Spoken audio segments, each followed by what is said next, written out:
Welcome. These will be my thoughts on Arrow Season 2, Episode 14, Time of Death. The episode is rated TV-14, so this video there will be spoilers for the episode and the ones leading up to it.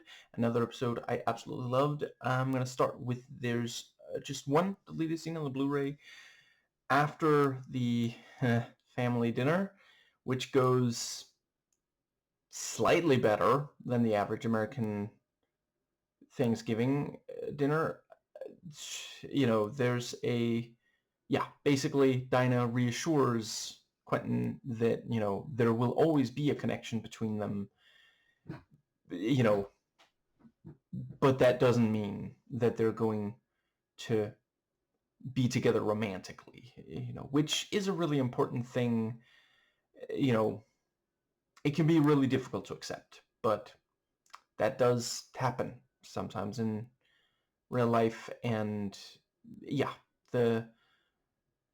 it's good to, so a bunch of the viewers for the show, teenagers, and they won't necessarily already, I hope, be in quite the situation, but the what with having kids together especially, but maybe their parents or the parents of someone they know are going through it, or maybe they will later in life. And so I think we're gonna go scene by scene.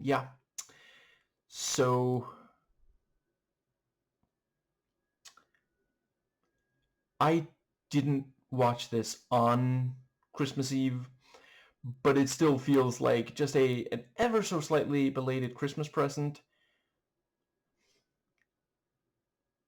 I am so happy to get to see Robert Knepper in something again. I don't know if he's going to pop up again, but even just this one episode was fantastic. And let's see. I think, so the whole thing with the I guess I'll just briefly note, I don't really know him from the comics, but it certainly does sound like, I'm aware there are a number of these very themed villains, in comics. I remember learning a lot of different ones playing the first two Arkham games. I'd like to play the rest of the Arkham games. I have them, hopefully at some point I'll get to them. But I don't think he was one of the ones mentioned, but it is like, slightly reminiscent of someone like Calendar Man or something, very, very themed.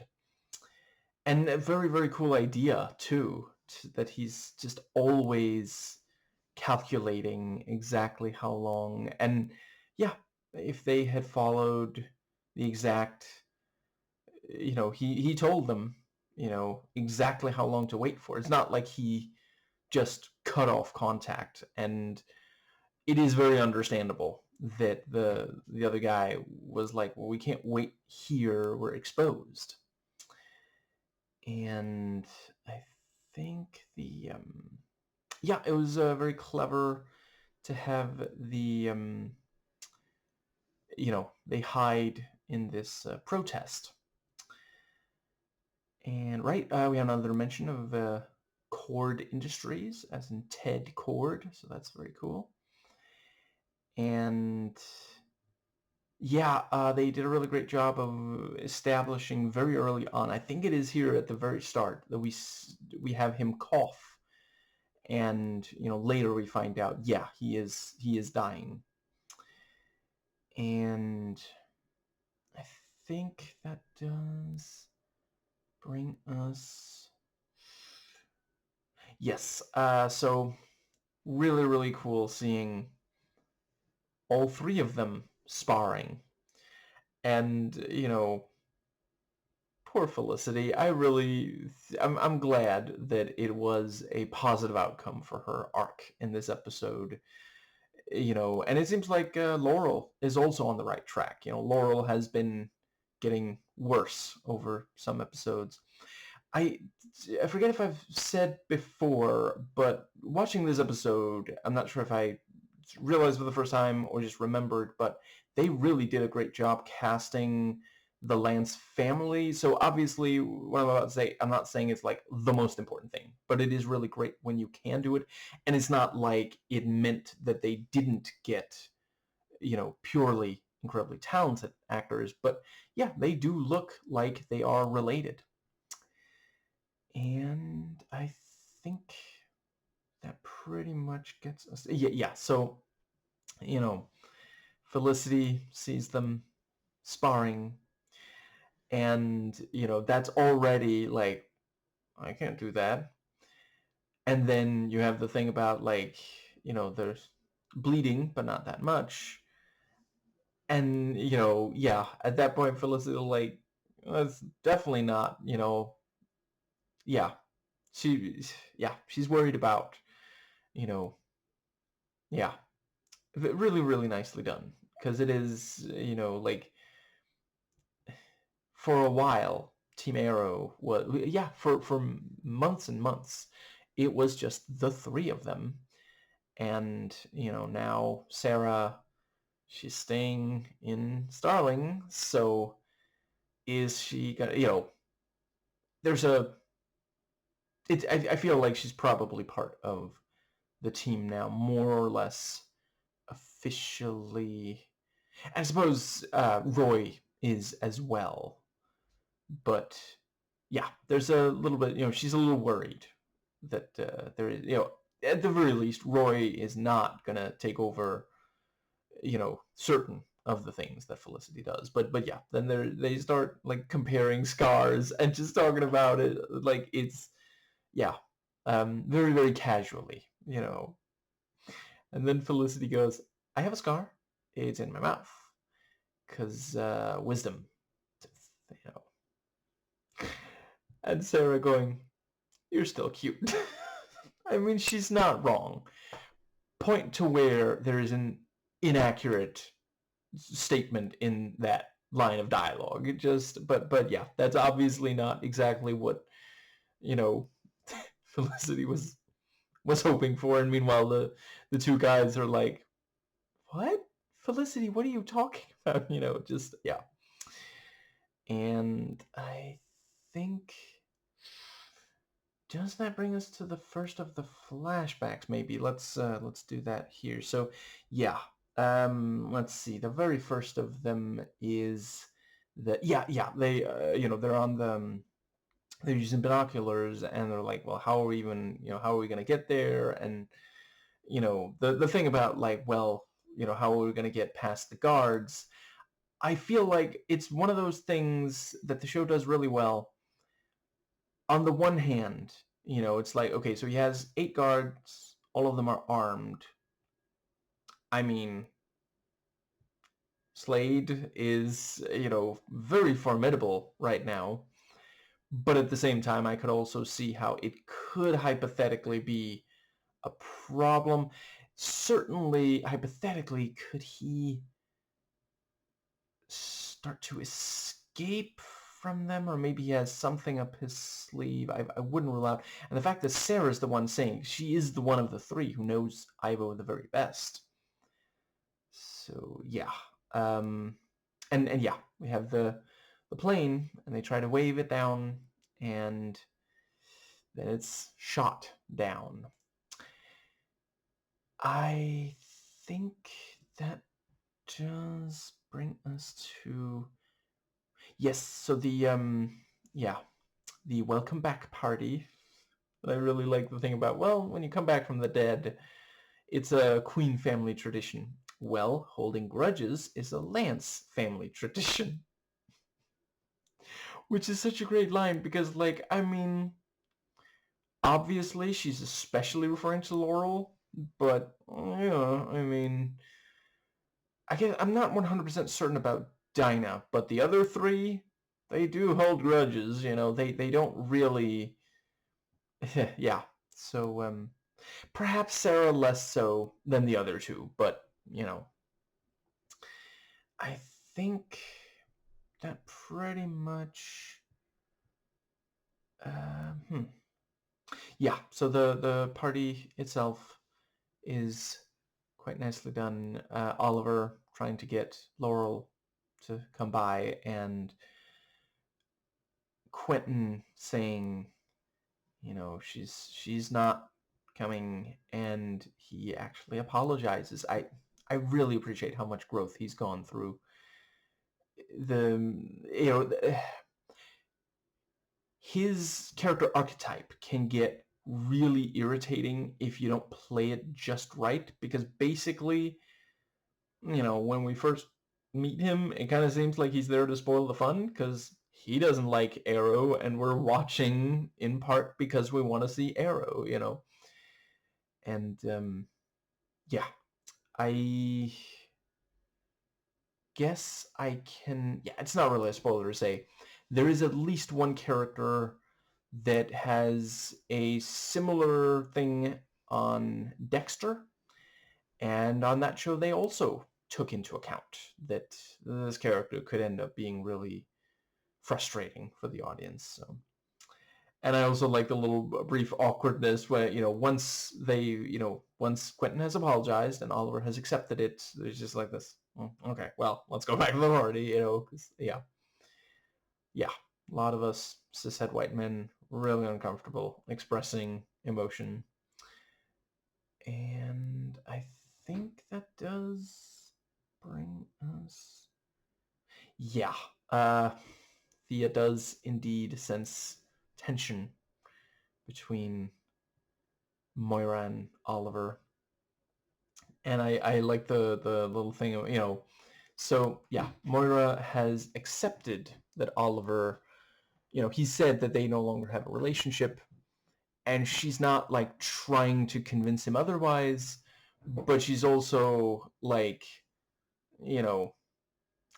holding her ground a little, pointing out, well, you invited to a party at my house, so if you don't want to be around me, don't do that. And let's see. Yeah, I really like Thea, so she picks up on it and asks, and then she says to Oliver, "You're lucky your life doesn't rely on your ability to keep a secret." Sure, yeah. And yeah, Cindy, because she's perhaps also not the best in the world at keeping a secret. So yeah, wonderful little moment of, she hugs Sarah. It's like, you two know each other? And it's like, obviously Cindy wasn't thinking about that, but yeah, Sarah immediately is like, I mean, it's not going to be super difficult for them to, we're trying to keep, like, Oliver knows yeah, Sarah's secret identity, but, some of the other people, it might be good if they don't, and there's only so many people that, yeah, and her excuse about, like, it juices my zombie fish, and she does mouth sorry after that. Let's see, I think, does that bring us to... Yeah, and then we see, the yeah, first Quentin and then Oliver get calls about... Oh, right, that was the thing that happened in between. Yeah, the B&E guy, confronting and trying to draw the gun, and yeah, getting stabbed with was it a clock hand, I think they said, which is on theme. And yeah, this episode, they really knew how to use Robert Nepper well. You've got the calculation, you've got him being like dangerous, but there is some degree of sympathy to him, and he engages in personal acts of brutality. So yeah. Did they plan on casting him, or was it just like, because that really is like, yeah. Anyway, I think that does bring us to the, yeah, and Quentin saying, so you two just always show up to homicide calls these days? I mean, yeah, you can't really blame him for noticing a pattern here. And I think that does bring us to the, let's see. Right, the fact that, so I've already given a lot of praise to the domino mask. I am not sure I've noted yet, but obviously part of it is that, you know, a lot of people have heard, well, whoever Arrow is, it's not Oliver Queen, because Arrow made an appearance while Oliver Queen was in custody, So that helps explain, because otherwise it is a little, I mean, okay, I know the voice and you've got the domino mask, but like the facial hair and height and build are the exact same, but yeah, if you feel 100% sure about something like that, you will just accept it. I think that does bring us to the, let's see. What was the next one? Let's do another flashback. They reach the downed plane, and we get some more cool use of the super strength. Slade rips the door off, and at first it seems like the pilot is dead, and really effective jump scare when he suddenly just, moves abruptly like that. And yeah, Sarah points out, we might be able to save him. And the, yeah, I think that was it for that one. So then we have the, let's see, we have when Quentin talks to Laurel, who says she really regrets giving him a key. And, that was really well done, this thing of like, yeah, he says, maybe it could be a chance to reconcile. And Laurel, at that point in the episode, is not ready to reconcile with Sarah. By the end of the episode, she is there. So again, setting up, and later, something has changed there, understandably so. And yeah, he says, no, I was thinking me and your mom could reconcile. And Laurel's smile there, because like at the end of the day, she can still be very romantic person. She appreciates that, and it's her parents, so yeah, she would love to see them back together. And let's see, yeah, and he has to leave for work, but she says, tonight 8:30 at my place. And yeah, it's such a great, because like obviously it's more compelling to watch if there is still tension there when they, when Laurel and Sarah spend some time together again, and when she finds out about Sarah and Oliver being together. And I appreciate that they went there so soon after. And let's see, yeah, the idea that, the parents might get back together, that feels like a credible thing. And yeah, sometimes, so it's not exclusive to us cishet white men. Other people sometimes misread signals as well. And yeah, it wasn't that there was nothing there, it just wasn't romantic. He was just hoping that it was, Let's see. That brings us to, let's see. Full disclosure, have not gotten enough sleep. We're going to try to see if I can keep it from negatively affecting the video too much. Hopefully I will be able to sleep tonight. We are hungry.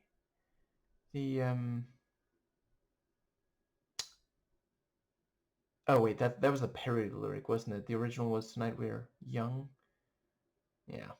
I remember when that story got picked up and conservative media was like, oh, see, they're not getting enough to eat. And then, a fact checker pointed out they're getting enough to eat. They just don't want to eat vegetables. I thought you conservatives did want kids to be healthy. Like, you claim that you do when you think you can use it to make a leftist look bad. So anyway, and to be clear, I'm not saying that I personally loved eating vegetables when I was a kid and teenager, but it's a little silly to say, oh, I'm not being fed. No, like, if you're hungry enough, you'll be able to eat it. You won't like it. I didn't. But, don't act like you're being starved. That's a serious accusation to make, that you as a child or teenager, that the authority figures that are supposed to take care of that are not making sure you're getting enough food. Like, there are some people have lifelong consequences to that, which we are going to see because of Trump cutting money that was being used to feed children. I guess Elon, whatever. And Trump is building a ballroom with that money and more because he just likes to put his name on stuff. He wants to be remembered, and the only thing he's ever been even halfway decent at doing is building stuff, and he thinks it's his money. So he really is making such a compelling case for the growing dissent, which, to be clear, I truly do hope that there is no violence but yeah, I think it is just a matter of time before he is removed through legal means. Yes, I think that does bring us to the, let's see. Okay, so the following has literally no relevance to, oh, okay, I guess we could say, oh, it has to do with food, and I was just talking about, like, eating vegetables? I don't know. Queen Coke Francis did another true to form excellent video on PETA. And Francis, like myself, do appreciate the value of vegetarianism and veganism. But PETA, yeah, it's a really solid video. I laughed a lot. I cringed some, and not at Francis, at PETA. Yes, I think, and it's genuinely impressive that Francis was able to censor the PETA stuff sufficiently to, or was it eventually demonetized? I hope not, because it's a really excellent video. But anyway, I think that brings us to the part where, so yeah, they are, let's see, I loved Arrow explaining why the skeleton key is so, dangerous to have in the wrong hands. And let's see, there's the part where, I forget exactly when in the episode, but I'll just go over. So yeah, the part where, they, Felicity is standing there practicing and against the, punching, because she's like, well, I have to be able to do something more to, be able to keep up with them. And Sarah, I think they're doing such a good job because, like, Sarah, she clearly isn't trying to upset Felicity. She is trying to, like, she's she is being helpful technically during the thing with the giving advice on fighting stuff. And when she said you're still cute, like she's not trying to like be condescending or something. It's just yeah. And she hasn't known Felicity for as long as the rest of Team Arrow. So Oliver, Dig, and I like to think we in the audience are an honorary member. So, yeah, it's well intended, but it's not necessarily being received in the most positive light. Especially because like some of the stuff she says, like I am absolutely not expert on martial arts. Let's see, 30 years I think since I took, and it wasn't that many classes, but yeah, like the stance, that's like the first thing they teach you. So and like Felicity has been standing there, she worked up a sweat. She's been standing there for a while, and Sarah walks in and says, "Oh, you've been doing it wrong this whole time." That's not how she means it, but that's how Felicity was, and Oliver going like, "What are you wearing?" Yeah. And let's see. Ultimately it is Dig who really picks up that there's something there and helps reassure her. I think that does bring us to, yeah, so, you have the thing about she's able to find Clock King. She's clocking Clock King. And yeah, they go there, and I love the little thing of like, okay, get as much money as you can in 90 seconds. Okay, go now. No, we have 20 seconds left. No, you don't. And we just see the show does really well at these quick, visual storytelling things. Extremely important for TV shows like this. That was also a strength of Prison Break, for example. We see that he's looking at like surveillance, live footage, live feed surveillance, and Oliver is walking in. So yeah, and yeah, they do get out before the two thieves, but then you have the thing about like by my calculations, you can't be in two places at once. Oliver, you sly dog, you got him monologuing, because by that he reveals he doesn't know there's two of us. I just want there to be an outtake where he goes, "I heard that, Arrow." But yeah, and yeah, the thing about, because it's true, like it would not take that much for someone to cause these crashes like that if you through these what's it called again, the traffic system. Yeah, and it is, it's an episode that really showed like, holy crap, am I watching The Net again?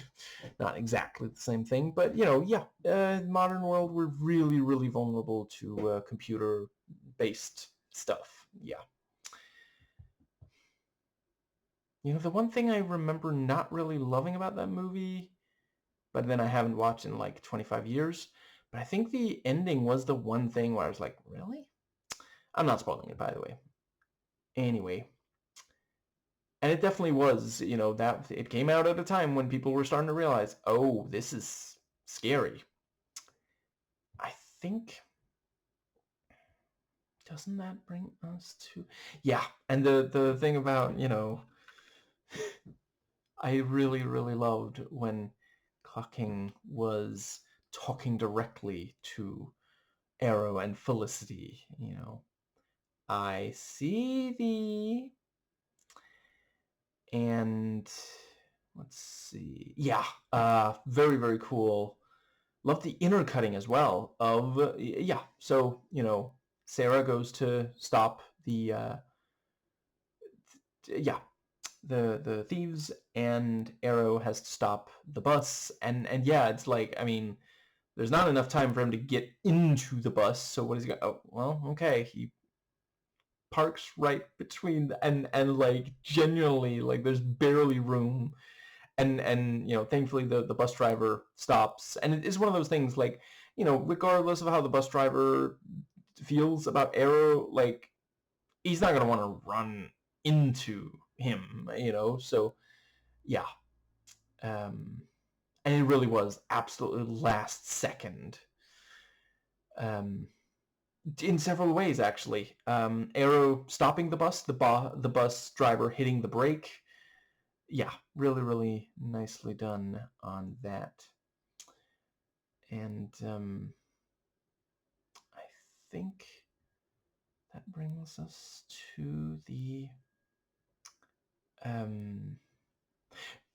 another thing I really loved here, and again a way where Clock King, he's another one of these villains who he wouldn't last very long in a fight against Arrow or Sarah or but he's formidable in another way, and we have not seen someone really be able to fight back against Felicity's computer wizardry. So very nicely done on that.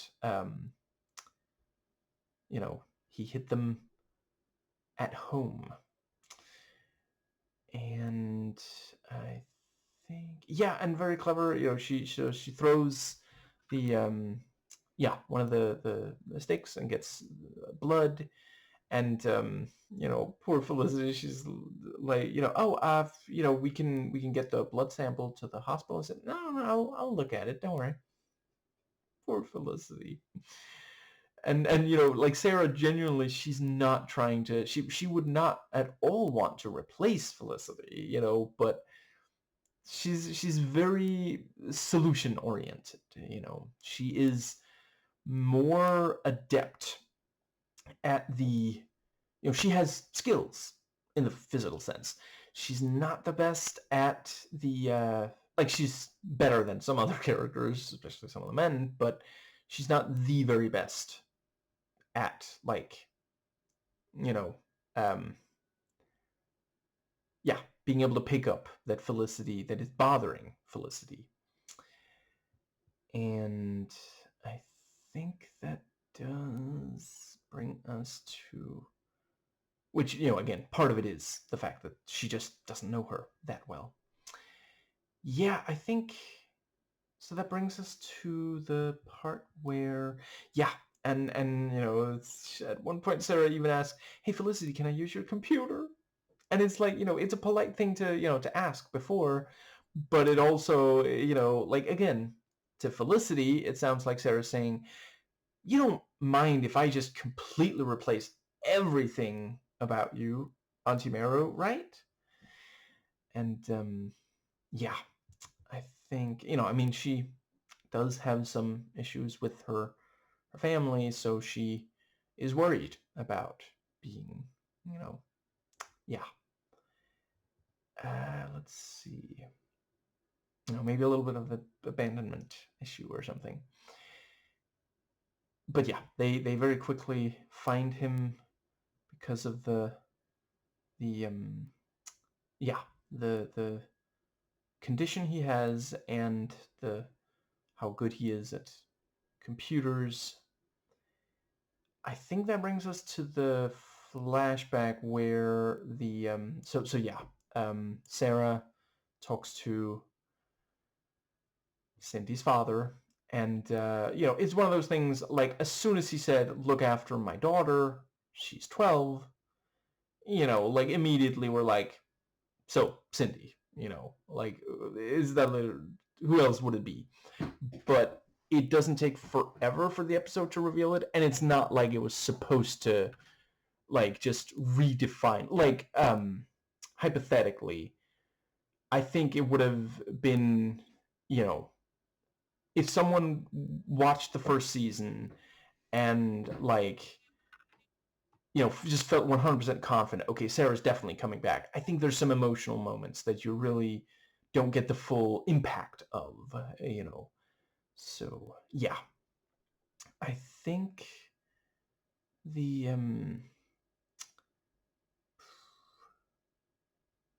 Yeah. And that also helps, that's important aspect of her character. Like genuinely, as soon as she came back to Starling City, she immediately started helping Cindy. And I do also appreciate, so now it is more clarified. It's not a romantic relationship, or at the very least, Sarah doesn't perceive it that way. To her, it's the sister thing. And yeah, by the end of the episode, there's the thing, Laurel's my older sister. I still have room for a younger sister, and the little, I guess it's not a hug, but they lean in close. That was very sweet. And I think that does bring us to, let's see. I guess was it the dinner? Maybe oh, actually, I think the very next thing was when right, I liked, so yeah, Donna giving notice 1 hour before we open, so letting us know Thea's short on bartenders, important for later in the episode. And yeah, let's see, I think that might have, yeah, so very, very cool, very creepy when Clock King actually hacks into their, and even says, "You're underground, aren't you? You feel safe there in your little hidey hole." And the look on Felicity's face, because she's, a lot of the time she's not in the field. She's in, the safety of, and she is usually not being hacked. It's a very scary situation. And yeah, so they are hacked, and very nicely done on, yeah, basically him destroying their computers via the hacking makes sense. And yeah, I think, was that maybe when let's see, I think that might have been when they find the thing with they find a little device. And yeah, she tries tracking it to find him, and it's a trap. Very, very clever. And the yeah, I think, let's see, there's definitely one more thing that I really want to make sure. Yes, so yeah, Felicity talking about, she, the one thing she feels she brings to the team, she failed at. And yeah, the thing about, what exactly do you think you'd be doing if you stayed? And yeah, so yeah, the dinner, it's really nicely done, because yeah, I mean, Sarah didn't know that the idea was for Quentin and Dinah to reconnect. I don't think she would have invited Oliver with, basically, because the reason she does is she thinks, oh, this is about, me and Laurel reconnecting. And yeah, last time she threw things. And yes, so let's see. And yeah, Oliver also is just thinking, well, he's known both of the Lance sisters for years now, so you know, he appreciates that this is a situation that, hypothetically, it could help. And it's one of those things, them not calling ahead and asking, yeah, they didn't think that it was they didn't think that it would be a problem. And it, if not for, yeah, so there's a couple of things. It's the, Quentin trying to reconnect with Dinah, where, yeah, it's a family thing, no reporters. And the let's see, and Laurel picking up that they're back together. The Oliver and Sarah. But yeah, the moment that so the door opens, like, oh, you're here too, huh? And yeah, at least he brought well, let's see, is it called a hostess gift? Because technically it's at Laurel and he hands the flowers to Dinah, but no. And yeah, Quentin walking in is like, I didn't remember your last name was Lance. And yeah, he wanted to cook, but first time in 6 years, there was an incident with the oven. And yeah, so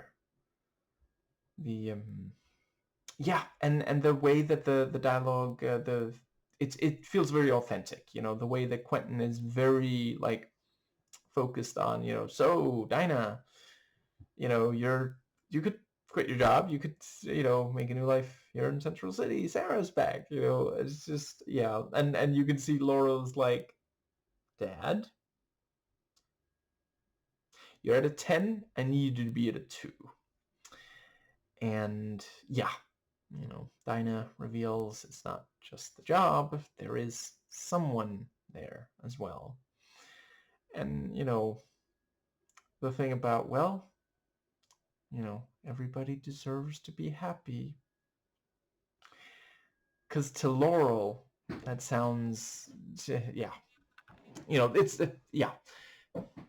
She is good at perceiving when Sarah is with someone, whether it's that, exchange, or if it's, texting back in the flashback in, I want to say it was the episode before this one, where they end up arguing over Oliver.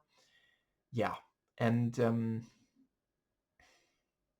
yeah, it's really nicely done, because I understand each of them. Like, we can completely get why Laurel is upset. It has only, she's been back for a week, as far as she knows, because it's not like they can tell her that yeah. Let's see, I think, let's see, where were we? And the yeah, Oliver and Sarah both, yeah, like, they do have a connection. Like, there's right now on the show, as far as like characters who appear in a lot of episodes, they're probably the two where it's the most like, it's not that they're the only two vigilantes, but as far as, yeah, they're the two that appear the most, that have this sort of connection. Like, Thea and Roy are together, but Thea is not a vigilante. And yeah, so the and yeah, Laurel, it's so well done. The fact that, right before, Dinah says, Sarah's here, and Laurel is standing there. She takes the cap off to take pills, and then she puts it back down. So we're seeing her actively choose, because she does want to get better. She is ready, because that's the kind of thing, like, if that was medicine, you wouldn't be like, I shouldn't take this, like, that's her acknowledging this is, yeah, it would be better for her if she did not take it. I have the utmost, sympathy towards addicts. It's, I understand that it's very, very difficult to, yeah, to get back out of, but it is really important to make that decision to say, I'm gonna fight this. And then the dinner, we're sitting there thinking she's gonna use again, and yeah, she storms off, and Oliver confronts her and says that she's not the only one hurting. because of what's going on with his family right now. And it's one of those things, he can't exactly tell her what he's referring to. And yeah, he says, why don't you go have a drink? Go to Verdant. I'll pay. And yeah. Again, like, we can understand why, and it is true that he's stood by her. Ever since he came back, he really has tried to help her. Whether it meant them being friends, whether it meant avoiding her, whether it meant being a couple, through and through. Like, it's not, he didn't come there to rub in her face that he's with Sarah. He came to try to make sure that things would work out between them. And I think that does bring us...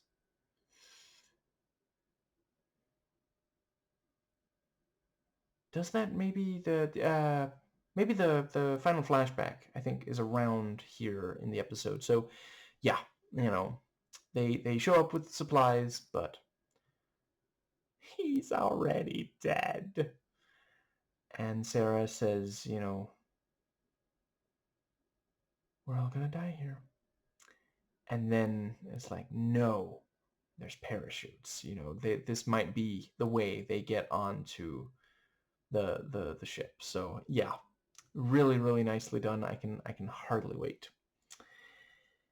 And I think that does bring us to the big climax. So yeah, the thing about, so yeah, Dig, let's see, I think it was that Felicity sent Dig to get them some big belly burger, some takeaway. Was this episode sponsored by the concept of takeaway? If you're having trouble with your oven because it's been 6 years, you could always order out. But yeah, when he came back, she was missing. And she calls and explains, she's at the bank, and very it was a very clever trap. And the thing about, 500, was it 500,000, I don't know, are we sure he's gonna go for it? Good thinking, make it 800,000. And yeah, like, that was a genuinely clever idea. Obviously he's not going to go back to the vault that he already went for. So, after that was foiled, they're going to make sure that doesn't happen again. And right, also, I just realized I didn't mention, really appreciate the escalation during the opening scene with the heist. The thing about, first it's one guard, and he's shot. Gunfire's heard, they call the SCPD, and suddenly there's, several people that they have to get past. Very, very nicely done on that. And it is a stone cold fact, when rich, powerful people call for the cops in America, they tend to get there very fast and take things seriously. But it's almost like maybe they should do that for people who aren't rich and powerful as well. Anyway, love the part where, so, she's looking at the computer, and it's like, so she can't use the ones back in their lair, but she can use other computers for this. And we see, oh, he's close, and then we see someone walking down the stairs, and she ducks, and someone grabs her, and it's like, oh, thank goodness, it's just Dig and Arrow and Sarah. And I wonder if ships of Sarah and Arrow are Saro or Canaro. Moving on. Yeah, the thing about, so Oliver goes to stop the two, thieves, one of them with, I want to say there's a called like Bolo, like a Bolo arrow. Very, very cool. and the yeah, and clever that, yeah, it means that the guy can't like charge at him or something, but he still got the gun, and like if anything, firing from like that's something, my father served in the military. He didn't kill anyone or something. He wasn't in that kind of situation, but he received the training. He went through all the yeah, basic training, and he's, whenever we watch a movie, he's always like, why doesn't that guy, hit the, you have to duck, you have to make yourself a small target, so yeah, which obviously doesn't mean that much against bow and arrow as compared to bullets, but yeah. And the let's see, yeah, and Canary and Felicity going up against Clock King, and Felicity actually does save, because yeah, she does the famous Secret Service dive, and yeah, and the thing, and he quotes, yeah, the he makes another literary reference, or I get, what's that? No, I think it's a literary reference as well, in addition to being Latin. Time flies, and then you know, she uses the same thing that he used against their lair against his cell phone, which, yeah, he has that on him, obviously. So very nicely done. And she is relieved when she finds out she didn't kill him, only knock him out. Right, I like the thing about how, he's not doing it for himself. He'll be dead before he won't have time to spend the money. It's for his sister, which helps underline they have major problems in America. And this was actually, let's see, yeah, when was Obamacare? Remember when, for a while, Republicans insisted on calling it Obamacare, and then when it started getting popular, they were like, oh, I mean, Affordable Care Act. And then they were really upset when some leftists started referring to Trump's lack of a plan as Trump Care. Freaking hypocrites. Oh, Austin Archer did a really excellent video. Crap, what was it called again? Something about like no true leftist, terminally online leftists, something like that. It might have been both of those things. Anyway, yes, the I think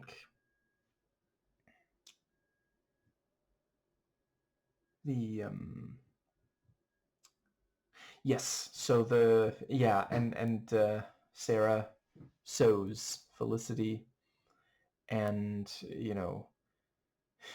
the thing about, Dee got me some aspirin, and that makes her okay with being sewed, and yeah, he's like, it was Oxy, like, yeah, because like if he'd said, I think you should take some Oxy, she'd be like, no, don't worry about it, and yeah, he knows her. And I love that he outright says she is irreplaceable. And I think that, yeah, that leaves very little. So yeah, very cool. So Oliver is at the bar, not as at the bar as Sarah, and she is apparently still amazing at mixing drinks. And that I will say, I was not sure if they were gonna do that, but that is something I distinctly remember from reading what I did of the Black Canary in the comics, that she is a bartender. And yeah, very clever to have the, and so yeah, well, let's see, there's a couple of different things that I want to make sure to say. Yeah, so Laurel shows up, and it is one of those things like, is she like out of spite showing up to Verdant? Because like obviously, Oliver wasn't actually saying that he thought it would be a good idea for her to go drink, but sometimes she is a little understandably so, but a tiny bit immature and defiant. It's that's another thing that goes. It's a family tradition. But yeah, so she shows up, and I like that she feels the need to tell Oliver, "You can go. I'm not gonna kill her." I noticed you didn't say hurt. Like, is Oliver gonna come back and she's like, you know, still barely alive, but no, and the camera underlining the physical distance, which mimics the emotional distance between the sisters, and Laurel assures Sarah, "I'm not here for a drink," because that is, of course, yeah, that's where one would think as yeah. But yeah, and it makes perfect sense that Thea would hire Sarah. She's very much about these, like trying to give people second chances. And right now, one of the main ways she can accomplish that is giving jobs to people. She did the same with Roy. Let's see. I think that brings us to the I feel like there's one thing missing there. Yeah, right. So yeah, and Sarah says, "So why are you here?" Which is also, yeah. There's some tension there. They've had, yeah, the last several times that Sarah has tried to reconnect with Laurel. Laurel has been the one to shut it down. So Sarah is also now starting to feel, yeah. And yeah, she says, she does want to reconnect. And Sarah closes the physical distance and they hug, and yeah, it's so sweet. And Laurel now, of her own free will, without additional pressure from Quentin, shows up to one of these, let's see, I'm sure, AA meeting? Or is it NA? For Narcotics Anonymous. I'm not... Wait, is that what it... We're gonna move on. And yeah, it's really... I'm relieved. I was genuinely worried where they were gonna take her character, and it is that thing of, like, to some extent,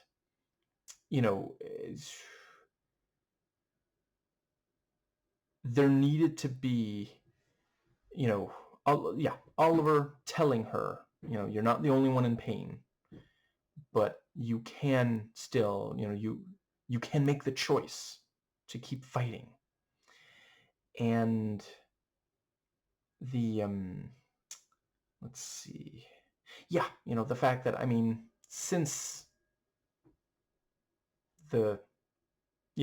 Laurel found out for sure that Sarah is alive, Sarah has tried to connect with Laurel twice, so yeah, and a support network, people close to you who care about you, who can help get you through it, that is such a crucial part of getting out of addiction for countless people. Like, there should be no shame in it. It's so ridiculous how, American conservatives have managed to, it's this ridiculous individualist thing, like worshiping the idea that you should stand alone, which is really just them trying to distract from the fact that there are like, percentage-wise, it's a very low number, and they sure do have a truly disproportionate amount of power.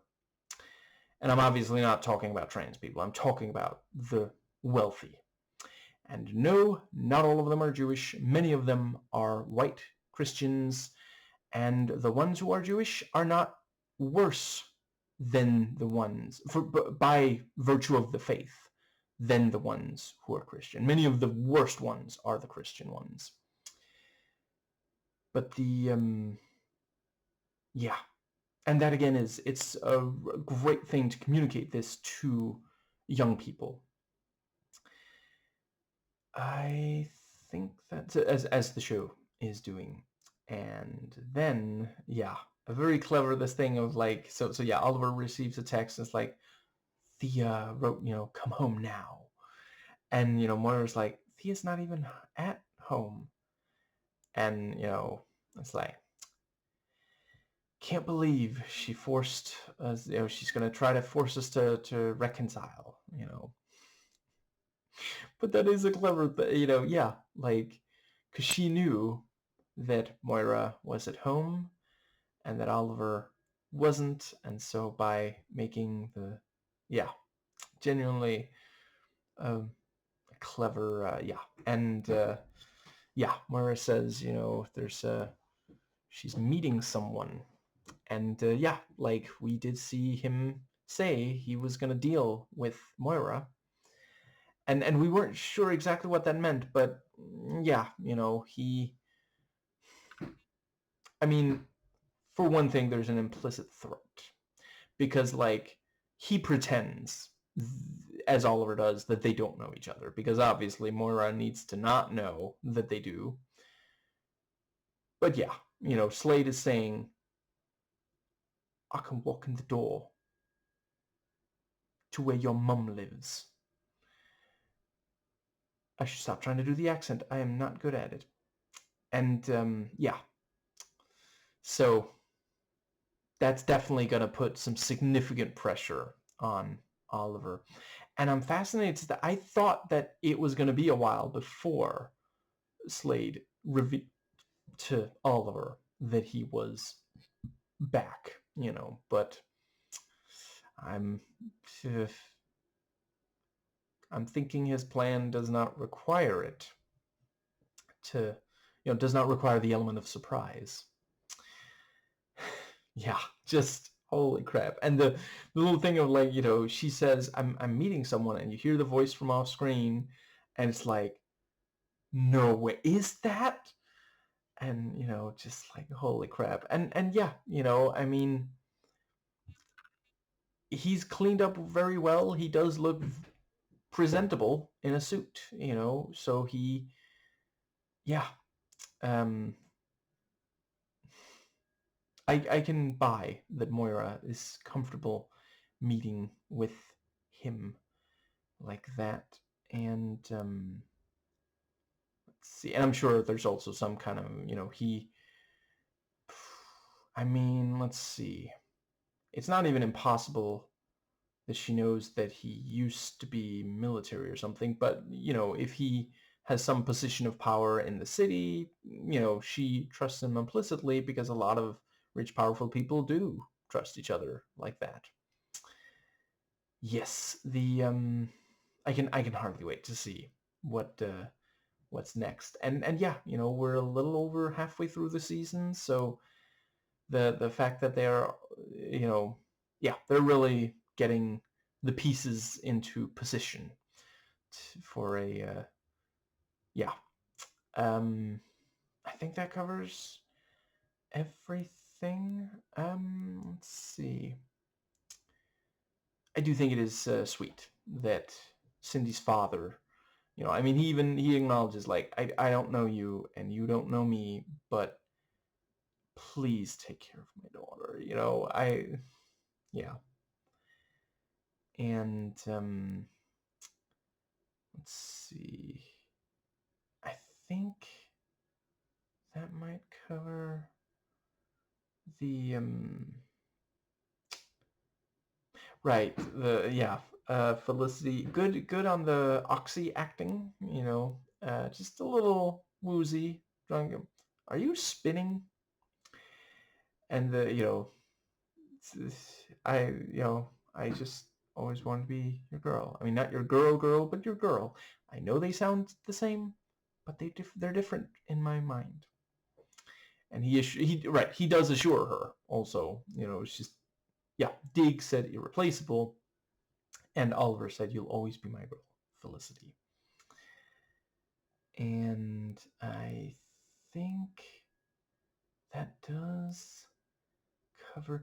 Yeah, I really love the part where, the Robert Nepper character talks like philosophy and,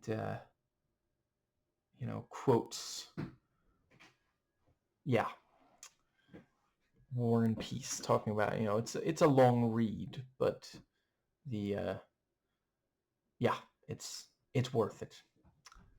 1440 pages? No wonder they call it Tolstoy long.